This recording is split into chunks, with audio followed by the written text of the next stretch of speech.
میٹھے میٹھے اسلامی بھائیوں، اب اپنے آپ کو بھی بچانا ہے، اپنی اولاد کو بھی بچانا۔ یاد رکھیں چھوٹی عمر میں صحبت بری مل جائے نا تو بچہ پھر ماں باپ کے ہاتھ سے بھی چلا جاتا ہے۔ اس وقت ہم توجہ نہیں دیتے، اسکول میں محلے میں ہمارا بچہ کس کے ساتھ اٹھتا بیٹھتا ہے۔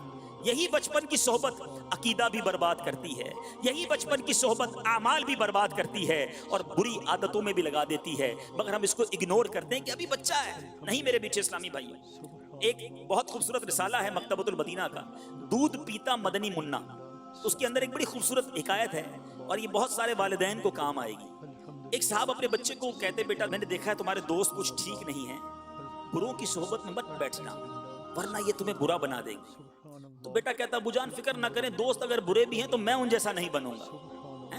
تو والد نے کس طرح سمجھایا، ایک دن بہت سارے آلو بخارے لے کر گھر آیا اور اس میں ایک آلو بخارا سڑا ہوا تھا، گھر والوں نے کھایا مگر وہ سڑا ہوا کسی نے بھی نہیں کھایا، تو ایک ہی پیالے میں وہ سارے آلو بخارے رکھے اور وہ سڑا ہوا بھی اوپر رکھ دیا۔ تو بیٹا کہتا ہے ابو جان یہ جو گلا سڑا ہے نا آلو بخارا اس کو نکال دیجیے۔ والد نے کہا نہیں اسی میں رہنے دو۔ دوسرا دن ہوا تو اب جو گلا سڑا آلو بخارا تھا نا اس کے قریب جتنے بھی آلو بخارے تھے وہ بھی خراب ہو گئے۔ تو بیٹا کہتا ہے ابو میں نے آپ کو کل کہا تھا نا، دیکھیں یہ ایک گندا تھا تو اس نے سب کو گندا کر دیا۔ کہ بیٹا یہی تو سمجھانا چاہ رہا تھا کہ گلے سڑے کے برابر میں آلو بخارے رہے تو وہ بھی خراب ہو گئے۔ میرا بیٹا ایسے دوستوں سے دوستی نہ رکھنا ورنہ تم پر بھی اثر ہو جائے گا۔ تو اے کاش آج میں بھی سمجھ جاؤں، آپ بھی سمجھ جائیں، دوستی اچھی ہونی چاہیے۔ میں نے نسائی شریف میں ایک حدیث پڑھی، سبحان اللہ سبحان اللہ، ایمان تازہ ہو گیا۔ اس حدیث کا خلاصہ بیان کرتا ہوں۔ حدیث کا خلاصہ یہ ہے کہ ایک شخص کو جہنم میں ڈالنے کا حکم ہو جائے گا، اسے جہنم میں ڈال دیا جائے گا اس کے گناہوں کی سبب۔ اس گناہگار شخص کا ایک نیک دوست ہوگا۔ حدیث کے الفاظ ہیں، آقا فرماتے ہیں وہ نیک شخص اللہ سے جھگڑا کرے گا۔ اس کا مقام کیسا ہوگا؟ یہ وہ جھگڑا نہیں ہے جو آج کے دنیا کے جھگڑا، مان والی ضد نہیں ہوتی جس کو مدنی ضد کہتے ہیں، مان۔ اللہ کی بارگاہ میں وہ نیک کھڑا ہو جائے گا، کہے گا یا اللہ تو نے میرے اس دوست کو جہنم میں ڈال دیا جس نے میرے ساتھ نمازیں پڑھی ہیں، میں گواہ ہوں اس نے میرے ساتھ روزے رکھے ہیں، اے اللہ وہ میرا دوست ہے میرا خلیل ہے اور تو نے اسے جہنم میں ڈال دیا۔ رب کی رحمت کو جوش آئے گا، مالک فرمائے گا جا اپنے اس دوست کا ہاتھ پکڑ کے جہنم سے نکال کر لیا۔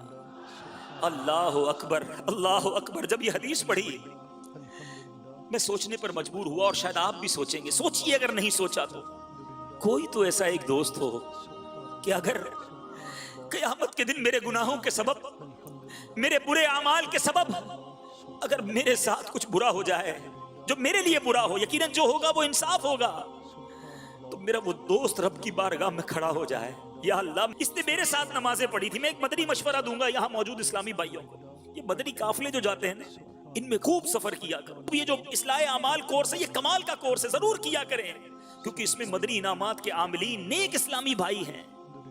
قیامت کے دن ان نیک لوگوں سے یہ امید تو ہوگی کہ اللہ سے عرض کریں گے مولا اس نے ہمارے ساتھ نمازیں پڑھی تھی، روزے رکھے تھے، دین کا کام کیا تھا، مدنی قافلوں میں سفر کیا تھا، ہم گواہ ہیں۔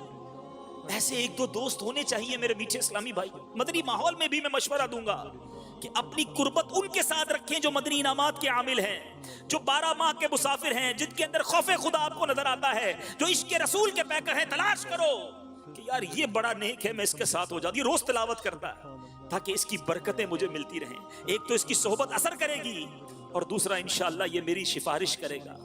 ہے کوئی ایسا دوست؟ آج تو ایسے دوست بنائے ہیں جن کو نماز پڑھنا بھی نہیں آتی، میرا جنازہ کیسے پڑھیں گے؟ جن کو غسل کے فرائض نہیں معلوم وہ مجھے مرنے کے بعد غسل کیسے دیں گے؟ ارے جن کو قاعدہ پڑھنے نہیں آتا مرنے کے بعد میرے سوئم پر قرآن کیسے پڑھیں گے؟ مرنے کے بعد میرے لیے دعا کیسے کریں گے؟ سوچو ان دوستوں کا کیا کام جو مرنے کے بعد مجھے کچھ نہیں پہنچا سکتے۔ ارے دوست تو ایسے ہونے چاہیے کہ اگر میں دنیا سے چلا جاؤں تو سنت کے مطابق مجھے غسل دیں، مجھے کفن دیں، مجھے سنت کے مطابق قبر میں اتاریں، میرا جنازہ پڑھیں تو ان کی آنکھوں میں آنسو ہوں، جب ہاتھ اٹھائیں تو ان کی آنکھیں بہیں، وہ نیک لوگ اللہ کی بارگاہ میں کہیں ہمارے دوست کی مغفرت کر دے مولا، اس کے گناہ معاف کر دے۔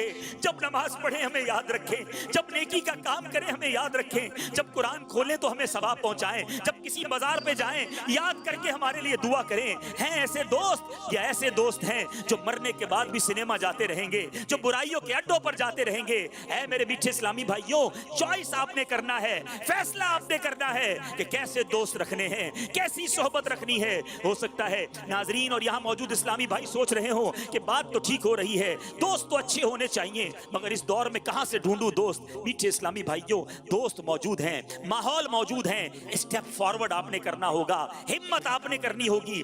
شروع میں دل نہیں لگے گا، بیمار کو شروع میں کھانا اچھا نہیں لگتا، دوائی اچھی نہیں لگتی، منہ کڑوا ہوتا ہے، ان دوستوں کو چھوڑ کر آئیے میں آپ کو دعوت دیتا ہوں، دعوت اسلامی کا مدنی ماحول اپنا لیجئے۔ یہ وہ دوست ہیں جو دنیا میں بھی کام آئیں گے، یہ مرنے کے بعد بھی کام آتے ہیں، یہ اپنے اسلامی بھائیوں کو نہیں بھولتے، یہ جنازے میں بھی شرکت کرتے ہیں، یہ سویم میں بھی شرکت کرتے ہیں، ارے بیمار ہو جاؤ تو بیمار پرسی کے لیے بھی آتے ہیں، اور مرنے کے بعد اللہ اکبر، اللہ سلامت رکھے میرے پیر و مرشد کو۔ میں نہیں سمجھتا دنیا میں ایسی کوئی اور شخصیت ہے جو ہر بیان سے پہلے، ہر مدنی مذاکرے سے پہلے اپنے سارے مریدین کے لیے ایصال ثواب کریں، اپنے سارے مبلغین کے لیے دعائیں کریں۔ ارے اللہ سلامت رکھے ایسے پیر کو جو روز اپنے مریدوں کے لیے دعائیں کرتا ہو، دعوت اسلامی کا کام کرنے والے کے لیے دعائیں کرتا ہو۔ پھر کیوں نہ اس ماحول سے وابستہ ہو جائیں، پھر کیوں نہ جینا مرنا دعوت اسلامی کے ساتھ ہو، پھر کیوں نہ میری دوستی بھی ان خوش نصیبوں کے ساتھ ہو۔ آؤ میرے میٹھے اسلامی بھائیوں، خدا را اپنی آخرت کی فکر کیجئے، اپنی صحبت اچھی کیجئے۔